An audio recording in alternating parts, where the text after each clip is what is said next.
Bonsoir la team, j'espère que vous allez bien, que vous portez bien de vos positions. Quant à moi, je me porte très bien.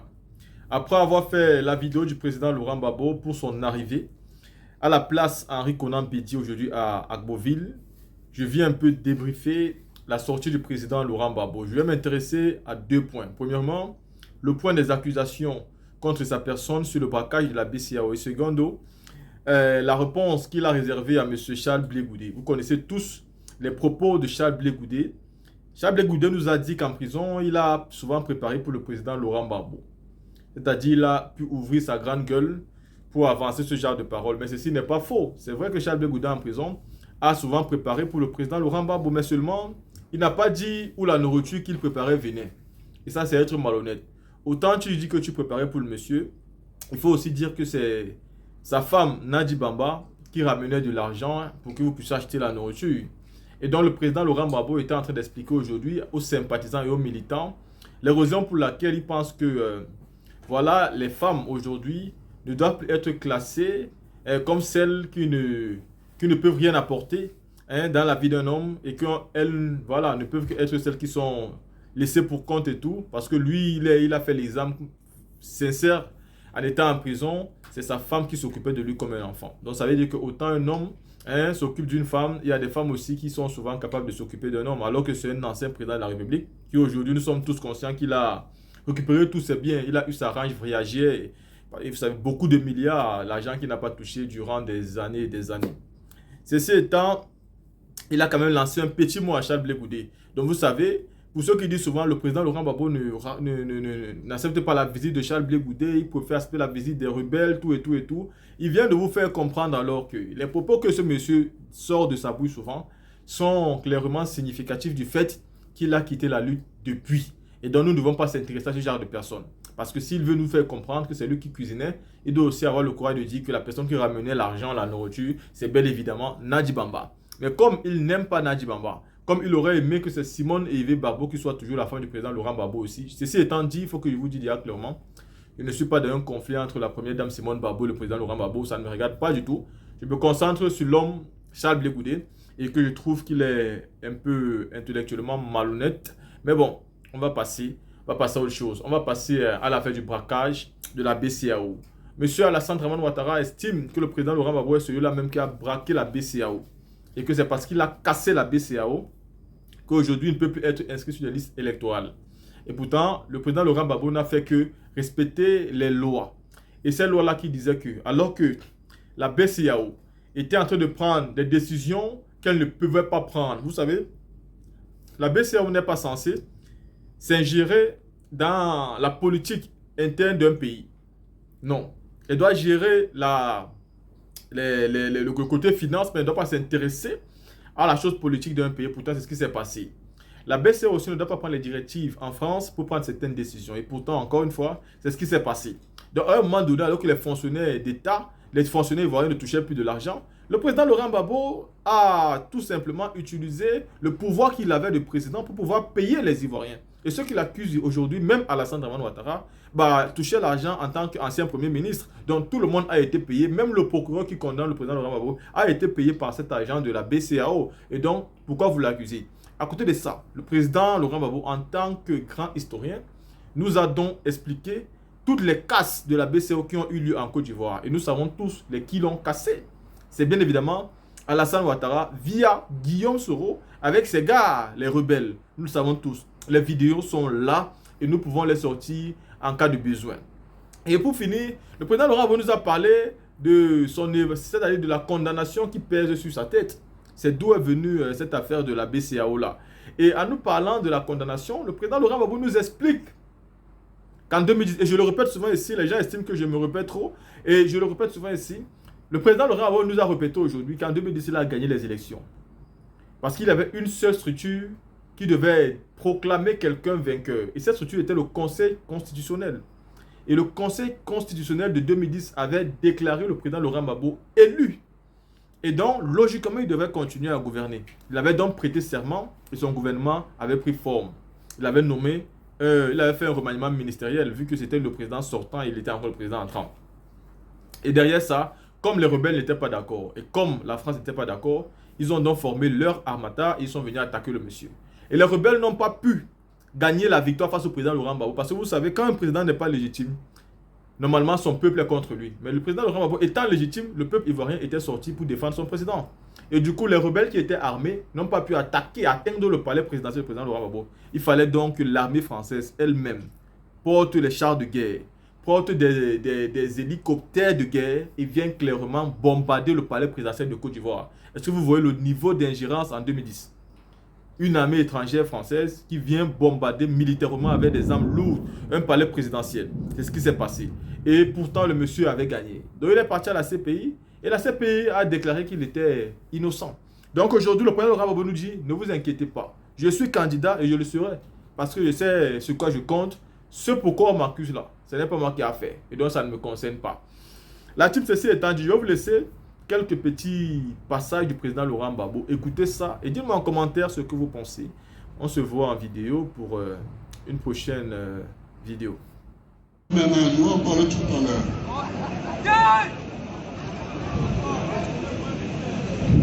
Vous voyez,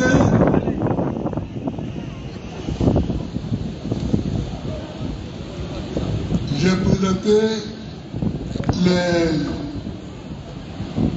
les militants du PPACI ont présenté ma candidature depuis que je suis revenu. Depuis que je suis revenu, ils me tarabustent pour que je sois candidat. J'ai fini par dire oui.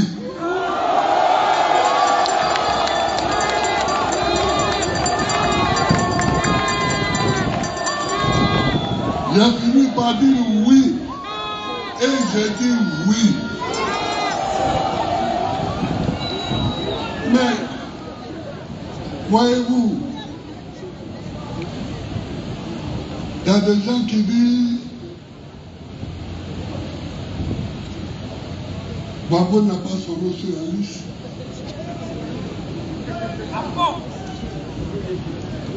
Parce que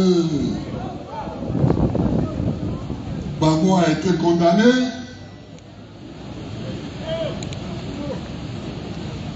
Alors, parlons un peu de ça.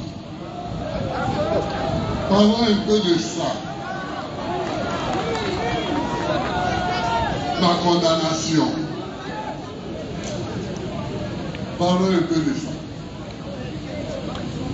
Un tout petit peu.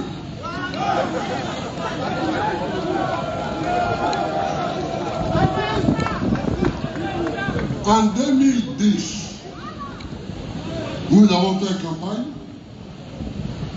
nous avons fait l'élection présidentielle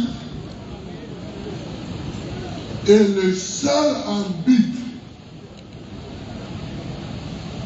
des élections en Côte d'Ivoire constitutionnellement, c'est le Conseil constitutionnel. Le seul arbitre m'a proclamé élu. 2010. Ayant été proclamé élu, le Conseil constitutionnel est venu me faire prêter serment à la présidence de la République. Et j'ai prêté serment. Et il m'a renvoyé à mes tâches, c'est-à-dire à gouverner. C'est ça qui est la vérité.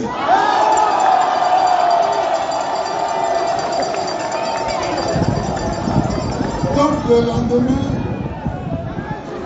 j'ai formé mon gouvernement, dont certains membres sont ici. Et nous avons commencé à travailler.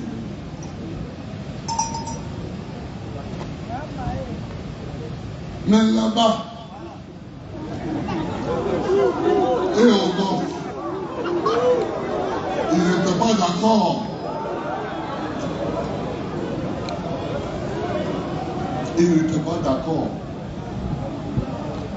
Donc, ils ont commencé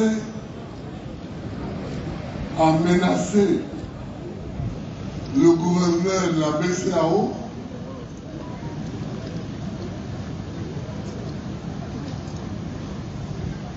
Yuri Henry. Est-ce qu'il est là? Oui. Qui a été brave, qui a été courageux. Il a dit, mais depuis quand la BCAO s'occupe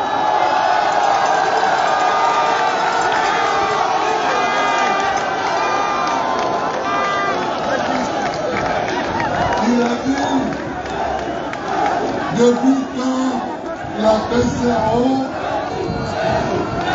s'occupe du règlement des problèmes électoraux dans le pays. Ce n'est pas mon problème. Mon problème, c'est de gérer l'argent, c'est de gérer le franc CFA en Afrique de l'Ouest et je le gère. Ah, ils n'ont pas été contents. Ils l'ont pilonné, ils l'ont pilonné, ils l'ont pilonné. Et à la fin, voyant qu'il ne réussissait pas à lui tordre le cou,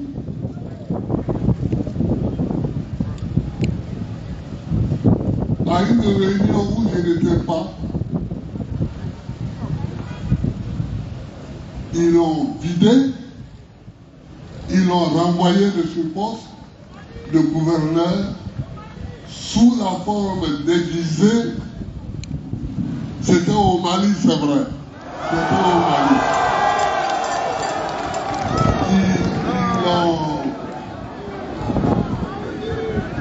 Ils l'ont renvoyé sous la forme déguisée d'une démission. Alors quand il est venu, j'ai dit, bon, tu as pas dit chose, ça vaut mieux. C'est bon. Mais la vie a continué. Maintenant qu'ils avaient fini avec le gouverneur de la BCAO, qu'est-ce qu'ils ont fait? Le gouverneur par intérim qu'il a remplacé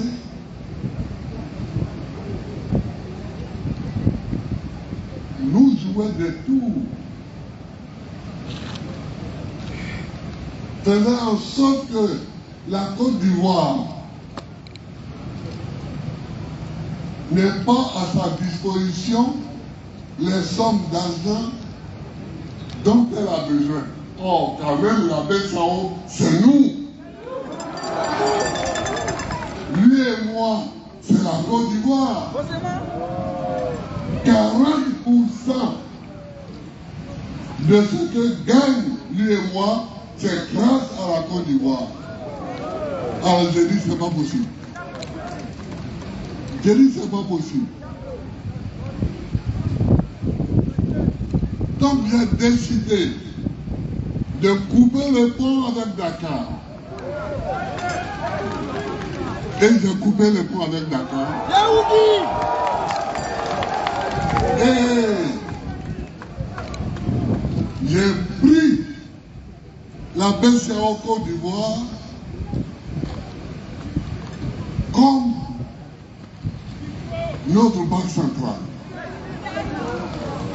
Et donc tout ce que nous gagnions était mis directement dans notre propre banque centrale. C'est tout.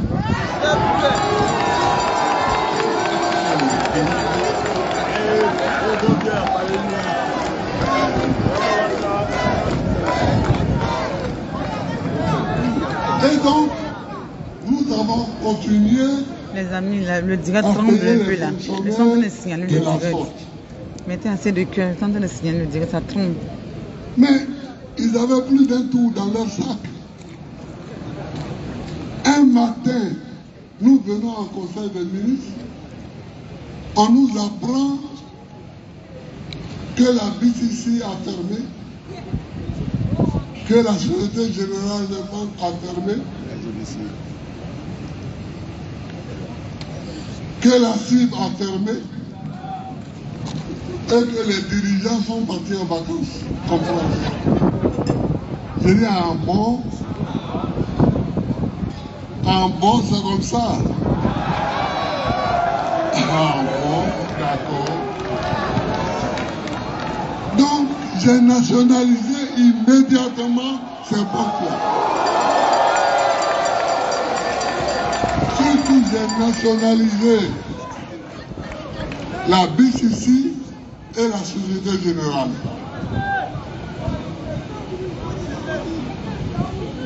Et tous les Ivoiriens qui travaillaient, je les ai fait revenir des vacances.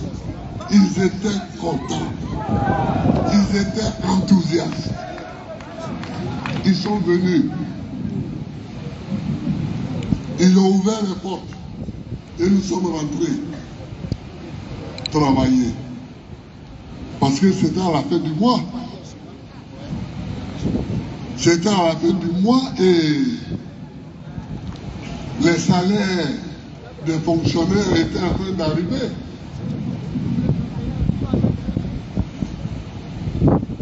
Donc j'ai nationalisé la BCC et la Société Générale. Et nous avons rétabli les salaires immédiatement. Et les fonctionnaires ont pu toucher les salaires. Quel est ce pays de Chili où quelqu'un va être loin et agir sur nous? Nous, nos salaires. Que nous gagnons à la sueur de nos fronts. C'est pas possible. C'est foutaise. C'est pas possible. C'est foutaise. Merci, on continue de liker, on continue de Donc, partager. on a fait ça. On continue de mettre les cœurs. On a fait ça. On a sur le discours du président jusqu'à la Et on fin, les a amis. payé nos On continue de salaires. mettre les cœurs pour ne pas que le direct soit signalé. Oui. Il y a quelqu'un qui dit leur salaire aussi. Oui. Alors, on a payé les salaires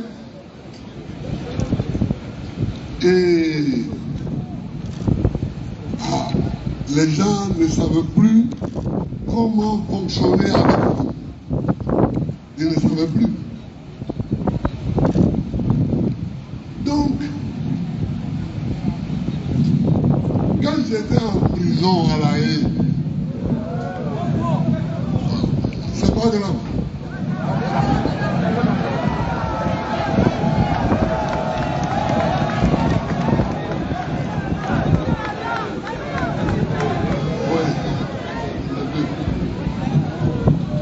Quand j'étais en prison à La Haye, ils me font un procès ici,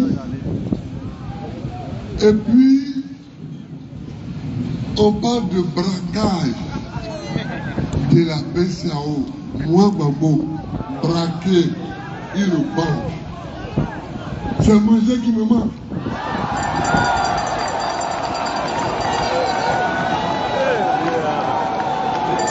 C'est manger qui me manque.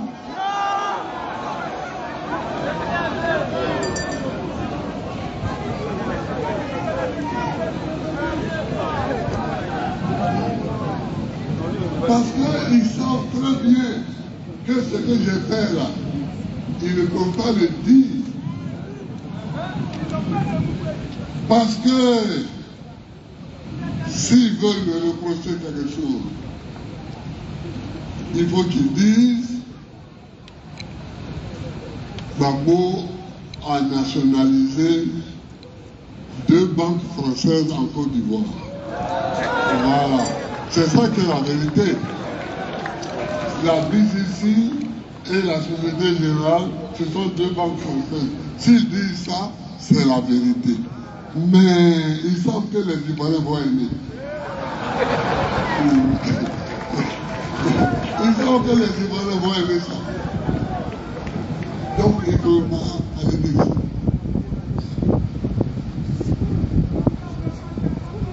Sinon, ils peuvent dire aussi que voilà, Gbagbo a coupé avec la BCAO Dakar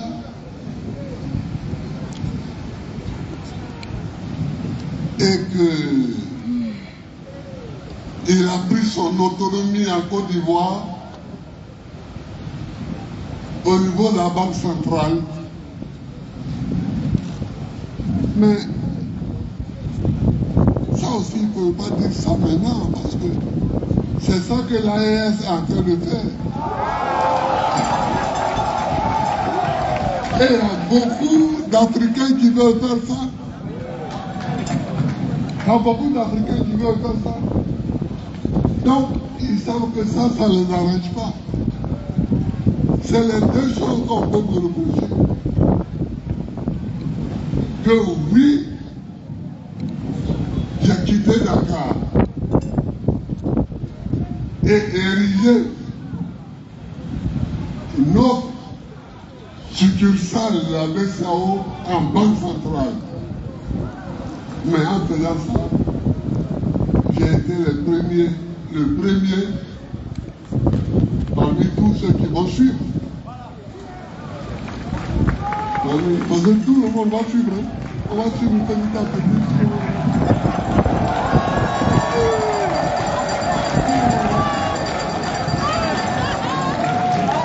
Donc ils ne peuvent pas dire ça. Ils ne peuvent pas non plus dire que j'ai nationalisé 2 banques françaises. Ils ne peuvent pas dire ça. Ça leur fait honte. Ça leur fait honte. Mais c'est ça que j'ai fait.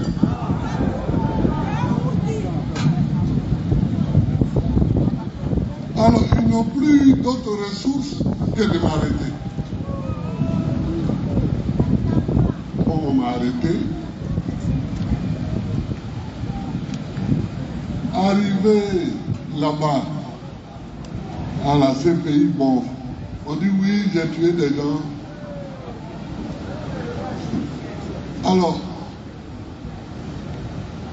tant que je n'étais pas passé au tribunal,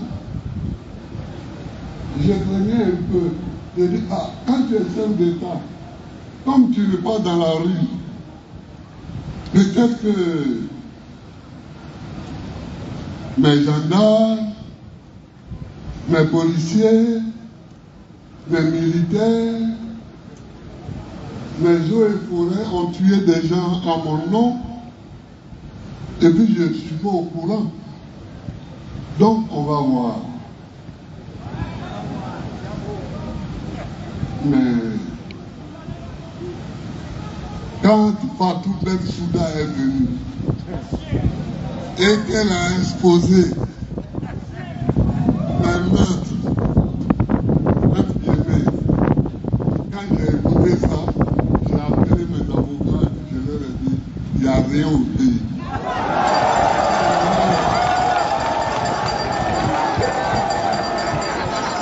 J'ai dit, il n'y a rien, hein.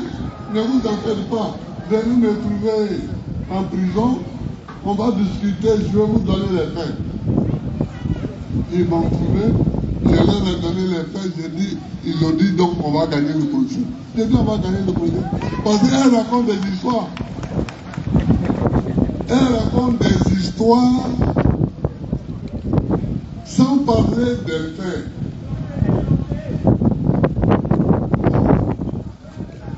Alors la seule chose qu'il pouvait faire, c'est de me garder longtemps pour que ici, on puisse finir 2 mandats. Donc, la justice même ne se réunissait pas toujours. On a commencé. On m'a arrêté en 2011. On a commencé le procès en 2016.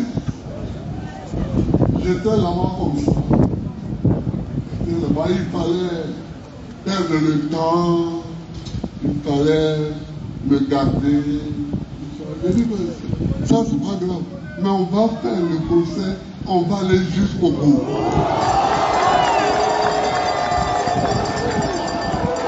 On va aller jusqu'au bout et chacun va expliquer ce qui a été fait. Et on est allé jusqu'au bout, mais avant même d'arriver au bout, les juges ont dit, bon, Ils ont amené 82 témoins. C'est bon. Sam, l'Africain, a été le premier témoin à venir d'ailleurs.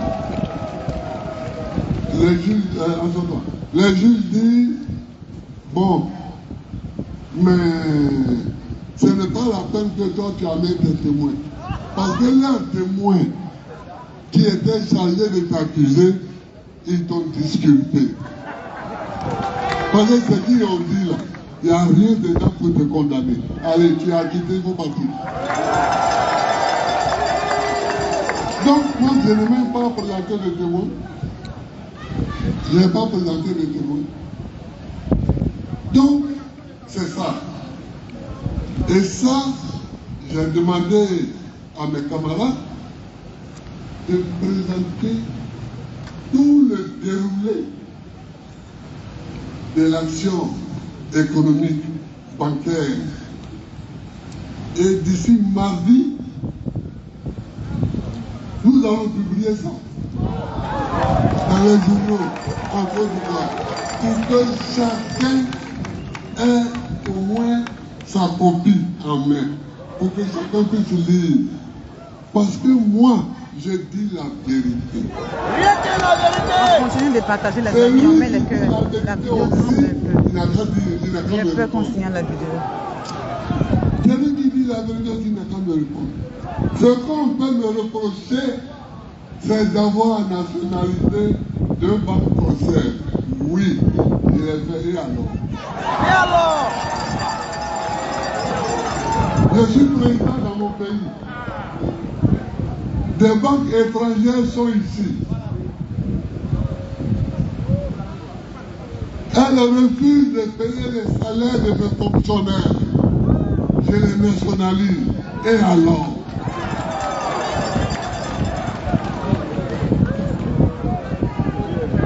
J'ai pris la décision qui s'imposait. Je ne peux pas être chef d'État et puis on va rigoler comme ça. Non, non, non. Non, non, non. S'amuser, c'est bon. Mais s'amuser, ça prend un petit temps. Par exemple, si tu veux t'amuser trop longtemps, c'est pas bon. C'est pas bon. Donc, j'ai nationalisé effectivement la BCC et la Société Générale.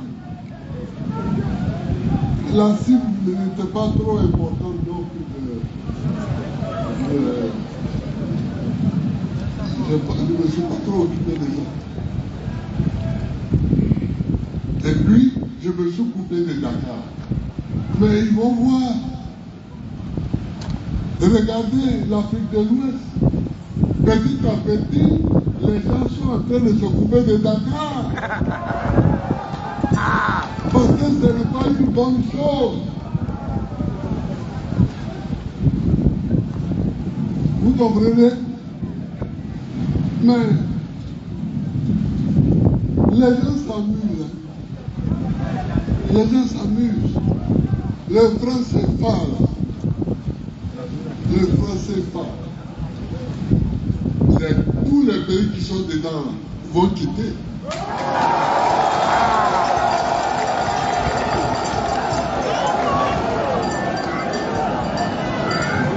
Avant, on avait peur. Non, on ne disait pas ça. On avait peur. Parce que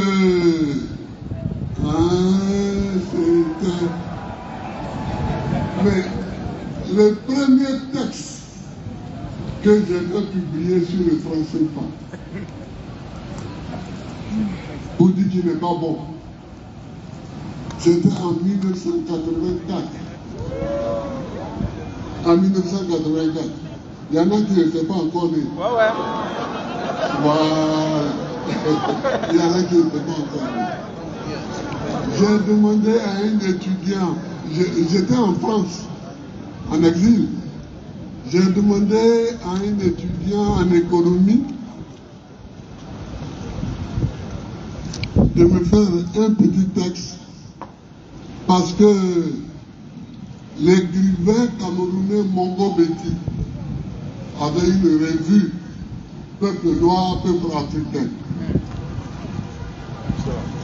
Je lui ai demandé de me donner un numéro. Ce numéro était spécial Côte d'Ivoire. Et dans ce spécial Côte d'Ivoire, j'ai fait publier un article sur le franc CFA. L'article a été signé par l'étudiant là, qui a signé Lucien Kwame. C'était un faux nom. Il a signé Lucien, parce que lui aussi avait peur. Nous tous on avait peur.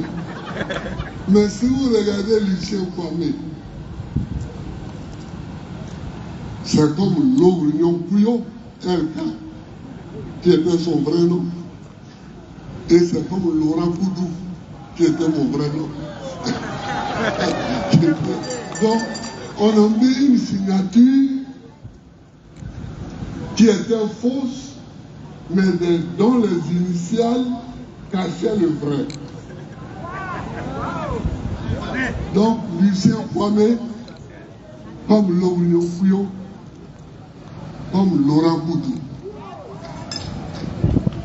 1984, déjà, j'ai dénoncé les francs CFA.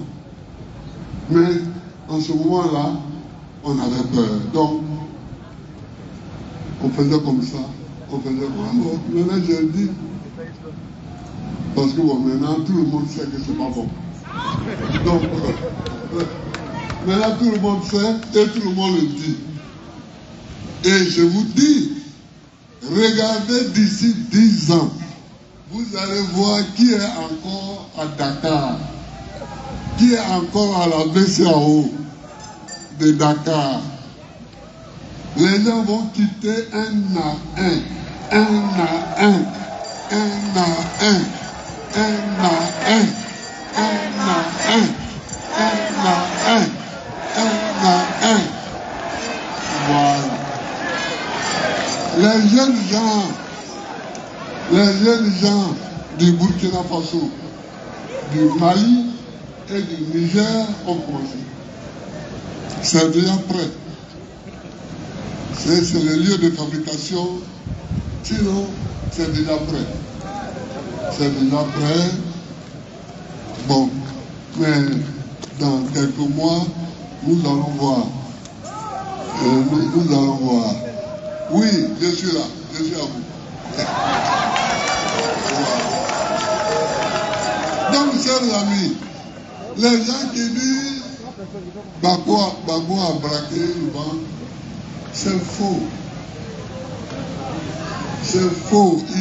Non seulement c'est faux, mais ils mentent. Ils mentent. Le verbe mentir. Ils mentent.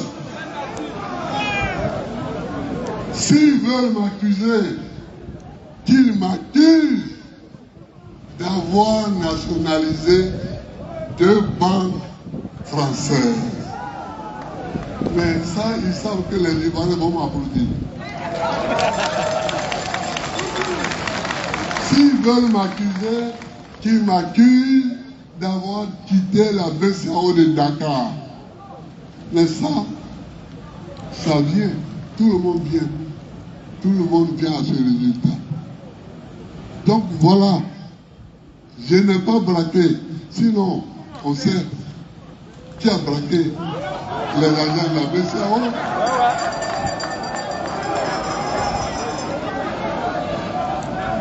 La BCAO a été braquée. Quand la rébellion nous faisait la guerre. La BCAO boitée a été braquée.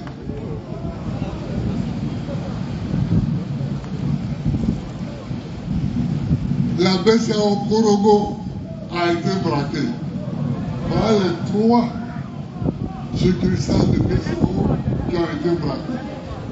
Mais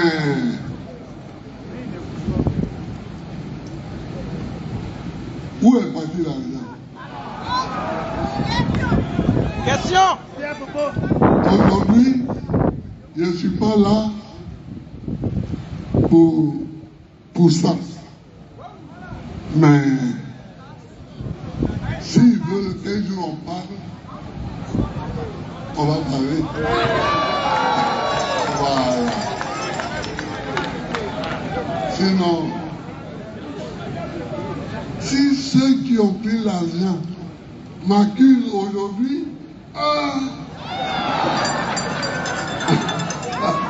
quand même, hein?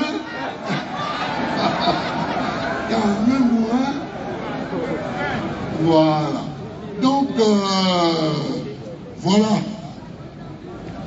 Donc, je ne suis pas coupable de braquage de banque centrale, ni de banque tout court.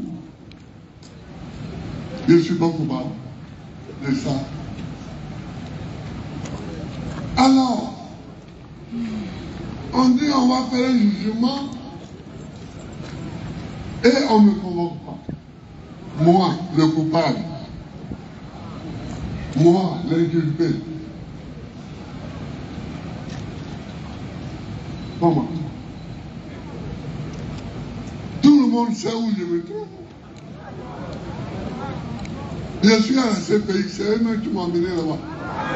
À Brouman. Ils m'ont amené à Brouman. Ils m'ont pris à Borogo. Le Brouman est parti là-bas. À la CPI, ils m'ont déposé là-bas. Ils savent où je suis pour faire un jugement. Vous savez où vous m'avez amené. Vous savez où vous m'avez déposé. Vous ne m'amenez pas une convocation là où je suis. Et puis derrière mon dos, moi je suis acquitté à ce pays. Je reviens ici, on dit oui, il y a eu un jugement en 2018 où tu as été condamné. Comment? Comment? Et pourquoi je n'ai pas été convoqué? Ah, on dit qu'on savait où tu étais. Qui ne savait pas où j'étais? Le monde entier savait où j'étais. Le monde entier savait où j'étais. Mais les juges même qui ont jugé, leur salaire a été payé. Non. Donc, il y a des moments où il faut cesser de s'amuser. Et il faut être sérieux. Il y a des moments où il faut être sérieux. Et moi, je ne considère pas la politique comme un jeu. Je la considère comme quelque chose de sérieux. Quand tu fais la politique, c'est que tu décides de t'occuper de la vie de tous tes compatriotes. Donc c'est sérieux. S'occuper de la vie de tous tes compatriotes, c'est très sérieux. Donc, on ne joue pas avec ces choses-là. On ne joue pas avec ces choses-là. La compétition politique existe. Je veux compétir. Je veux compétir. Et puis quelqu'un vient derrière moi pour s'amuser de lui, non, en 2018, tu avais été condamné, c'est quoi ça? Qui parle derrière moi là? Qui parle derrière moi et que je ne vois pas?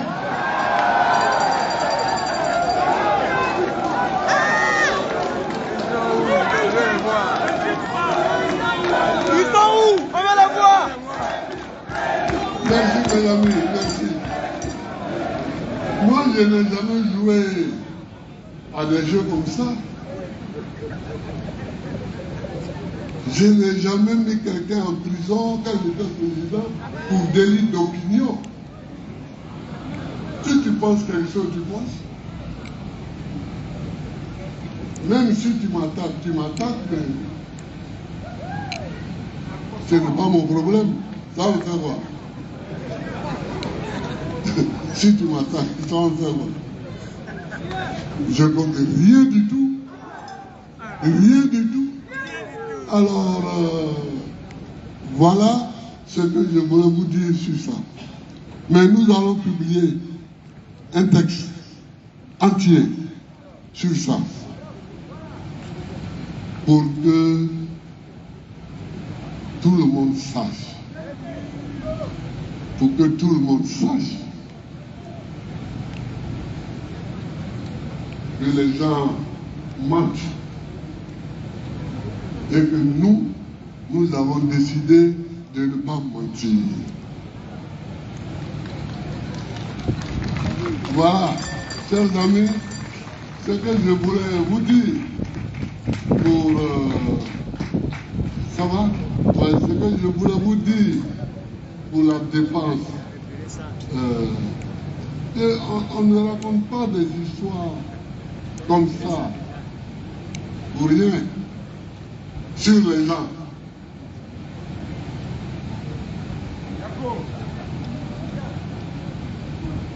Mais les gens qui ont braqué sont avec vous.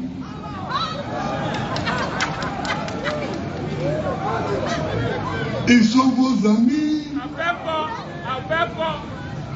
Ntaphobie.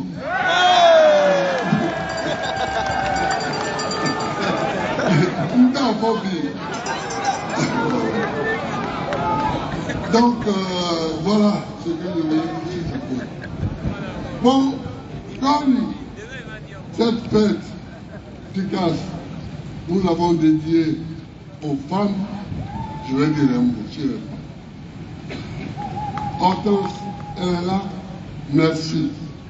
Merci. Beaucoup de progrès ont été faits dans le problème des femmes. Nous, moi j'avais 15 ans quand la Côte d'Ivoire a proclamé son indépendance. En 1960, j'avais 15 ans. Et on n'avait jamais vu de ministre femme. Les femmes les plus élevées étaient les secrétaires. Les femmes, et puis les enseignantes. Voilà. Les femmes étaient les enseignantes. Oui. Ceux qui étaient les plus élevés. Au lycée, il y avait une Ivoirienne, professeure de physique-chimie.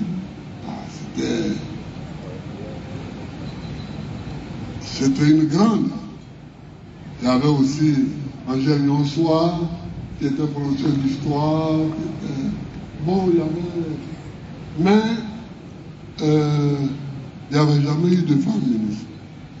Et puis je crois en 1975, il y a eu l'année de la femme. Et le président Oufoué a nommé Jean Gervais ministre de la femme. C'est la première fois qu'on voyait une femme aller au conseil des ministres. Il y a eu du progrès. Aujourd'hui, vous voyez des femmes ministres, des femmes directrices des femmes de ceci. Donc, il y a eu des progrès. Mais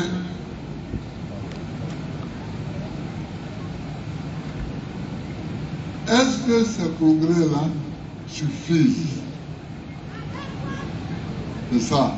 Est-ce que ces progrès qui ont été faits suffisent?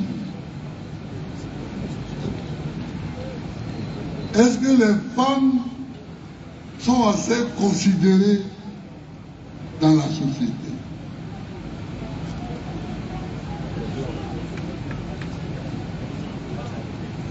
Est-ce que les femmes vont assez à l'école? Parce que quand je vais au village, dans mon village, nous avons 2 écoles primaires. La majorité des élèves, l'écrasante majorité, c'est des garçons. C'est des garçons. on fait des efforts, mais la majorité, c'est encore des garçons. Et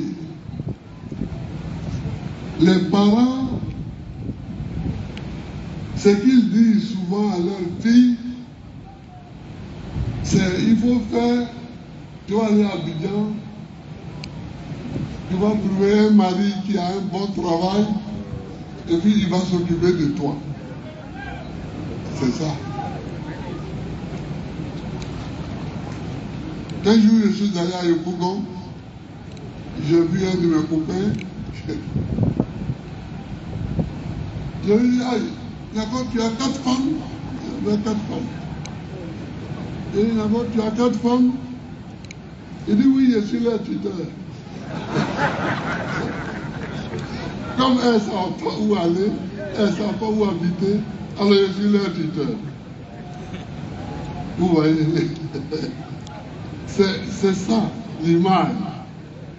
C'est-à-dire, il faut que la femme trouve un bon mari pour s'occuper d'elle. C'est ça qu'il faut effacer. Parce que ce n'est pas vrai. Moi, j'ai fait 8 ans dans la prison de Scheveningen et 2 ans à Bruxelles. Pendant ces 8 ans, c'est Nadir qui est assis ici qui m'a nourri.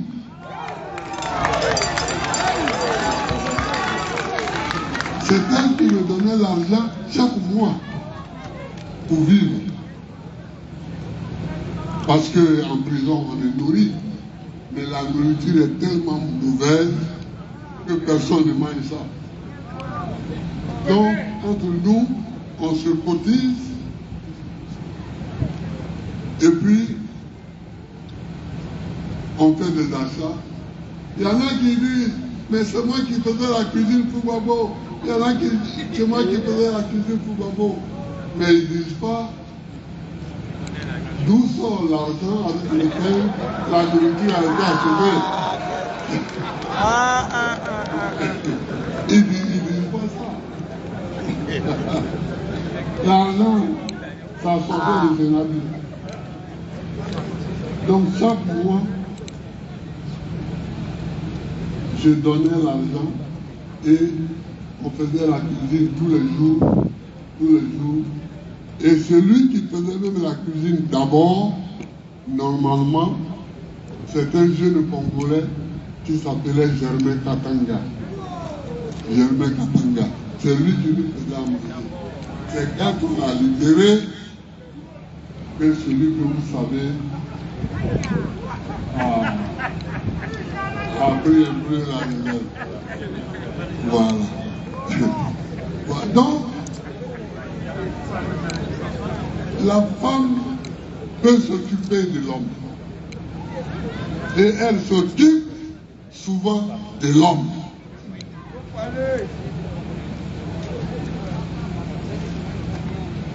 Les hommes, ce n'est pas une honte. Si à un moment donné, une femme s'occupe de vous, ce n'est pas une honte. Mais il ne faut pas jouer au gigolo. Et chercher une femme qui a l'argent pour rester chez elle, tranquille, à ne rien faire. Non. Donc, il faut d'abord donner aux filles les moyens d'avoir un travail. C'est-à-dire les mettre à l'école. Quand vous voyez un villageois qui n'a pas fait l'école, un culte, qui fait une plantation,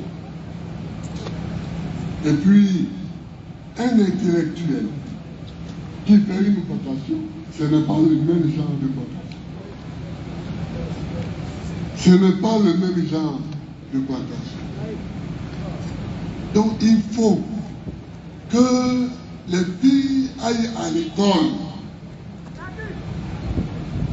et que les garçons aillent à l'école. De toutes les façons, ceux qui sont à Epougon, là, un jour ou l'autre, ils vont retourner au village. Parce qu'ils vont se rendre compte qu'il n'y a pas de travail à Epougon. Il n'y a plus de travail à Epougon. Quand tu es à Epougon, quand tu as duré à Epougon, tu passes le concours des douanes, de la gendarmerie, de la police. Quand tu n'es pas trop vieux, tu essaies de rentrer dans l'armée. Et puis ton temps passe. Tu es obligé de retourner au village. Et au village, il faut que tu travailles. Mais il faut que tu travailles comme quelqu'un qui a été à l'école. Il faut que tu travailles comme quelqu'un qui a été à l'école. Donc les femmes, il faut d'abord qu'on les mette à l'école. Hortense, premier problème, il faut qu'on les mette à l'école, les femmes. Deuxièmement, il faut que des lois soient votées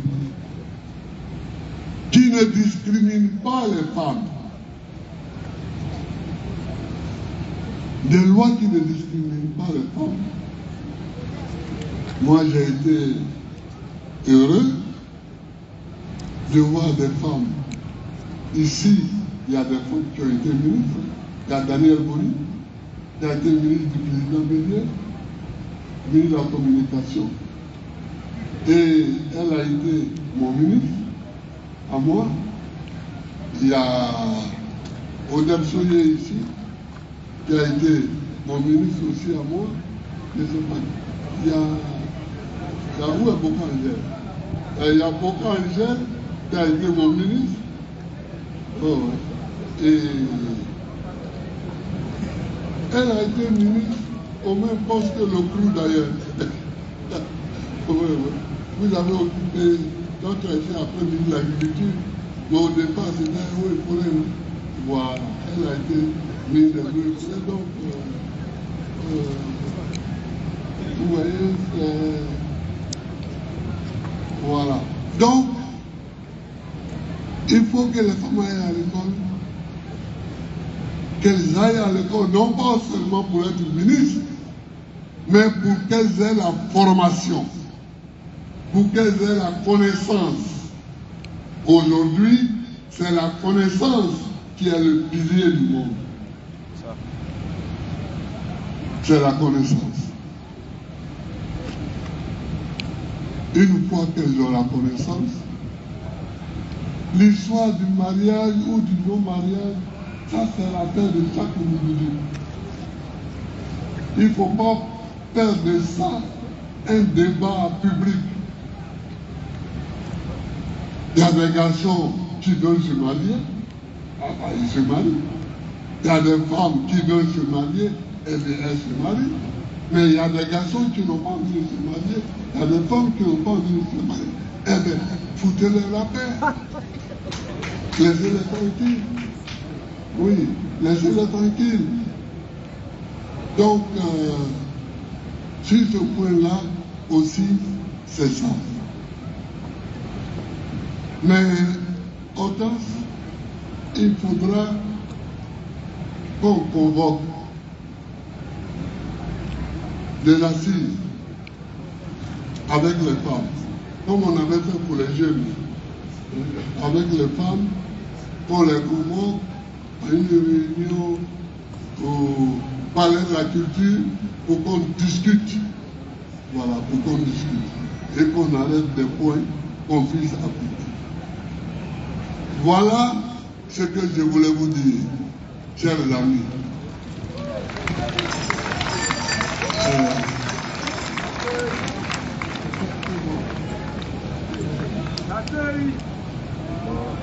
Oui, mais la série.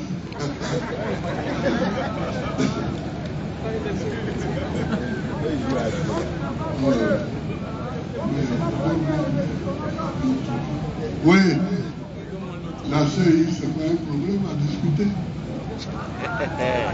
La CI, c'est pas un problème à discuter. Cette CI-là, elle ne marche pas. Elle ne marche pas bien. Elle ne marche pas bien. Sur la CI, je crois qu'il y a une grande erreur de tous les militants de gauche africains. Moi, quand j'étais candidat en 1990 contre Feu Boigny, quand j'étais candidat en 90, c'est le ministre de l'Intérieur qui organisait les élections. On se rencontrait, les gens de gauche, partout. On se disait non, les ministres là,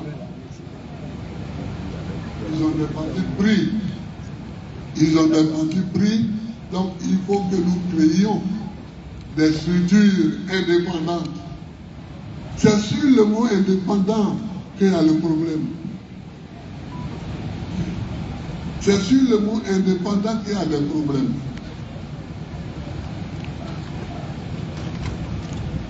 On a créé la CI. Honoré Guier, qui est le premier président de la première CI, c'était bon. Il l'a d'ailleurs arrêté. Pendant qu'il proclamait les résultats, on l'a fait arrêter. Parce qu'il proclamait des résultats qu'il ne faisait pas. Et puis finalement, quand on l'a libéré, il m'a proclamé élu. Mais après ça, ce que nous voyons maintenant, c'est même pire que les ministères de l'Intérieur. C'est pire. Donc il faut réfléchir de nouveau et faire en sorte que les CI soient réellement indépendants. Soient indépendants du pouvoir et soient indépendants de tout parti politique. Peut-être qu'on va mettre des gendarmes ou des policiers ou des... Comme je vois des gendarmes devant moi, ou des policiers ou des militaires, mais il faut qu'on trouve quelque chose. Il faut qu'on trouve quelque chose. Il faut qu'on trouve quelque chose. Parce que je suis trop déçu que la belle idée que nous avions soit partie comme ça, en putréfaction. Bon, chers amis, je vais quand même remercier les chefs que nous avons reçus et d'autres qui nous attendaient ici. Je les remercie d'être venus ici, d'être venus à notre rencontre.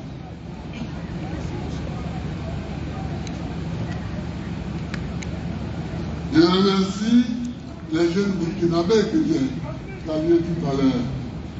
Hein?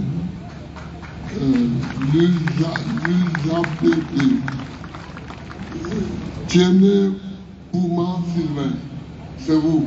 Voilà, donc je vous remercie. Je remercie l'URD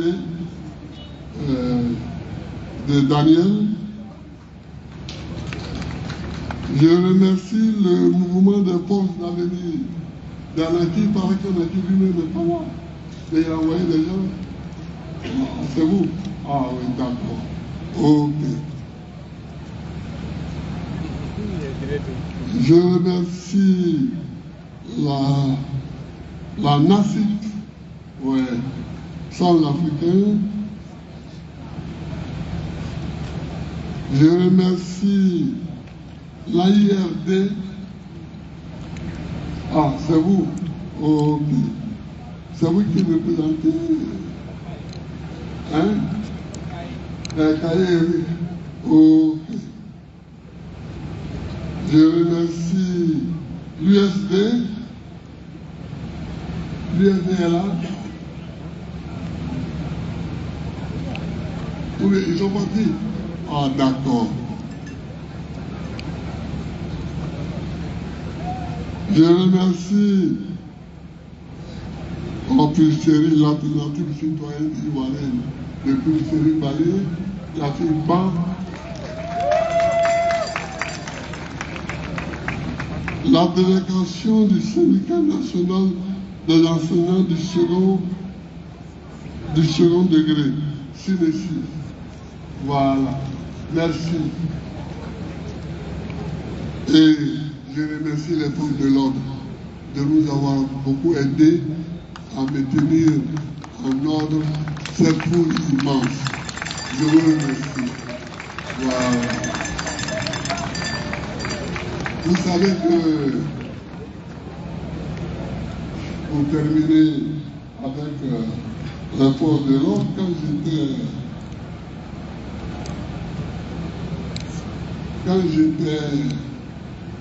quand on m'a mis dans l'armée, parce que on m'a mis dans l'armée avec les camarades, amis, on a fait quelques mois à Sénégal. Et puis les étudiants sont partis à l'école et Jenny Komina, Oba Albert et moi, nous sommes partis à l'EFA. On a passé notre concours pour être caporal. On était caporal. On a passé notre concours pour être sergent. On dit P2, non? Non, P2. PA2. Voilà, pour être sergent. Non, avant de passer le concours pour être sergent, après le concours pour être caporal, nous, on voulait faire les OR. Élèves officiers de réserve pour sortir sous le plan. Et on était en rang, devant le bureau du commandant.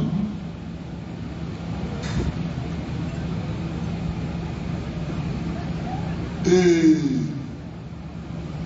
on était en rang. Et puis un coup de fil retentit dans le bureau, le commandant qui était français Iran, il sort, il dit, Babo, Jenny, Oba, vous me suivez, ne gardez pas mon travail, sortez des rangs. Sortez des rangs.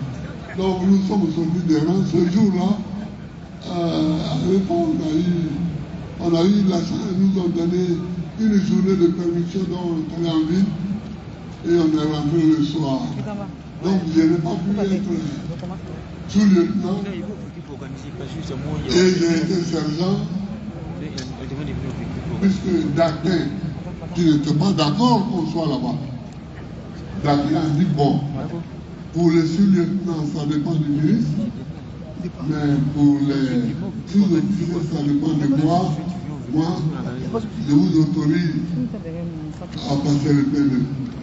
Et c'est comme ça qu'on a passé le P2 et on est devenu sergent. Alors, chaque fois que je vois des gens en tenue, même mon aide de camp, quand je les vois, je pense à tout ça. Alors, je salue aussi le PDCI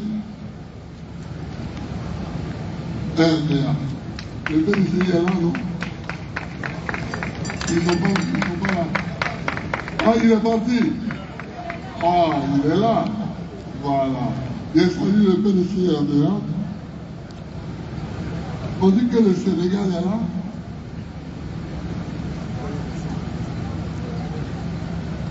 Non? Bon. Je salue les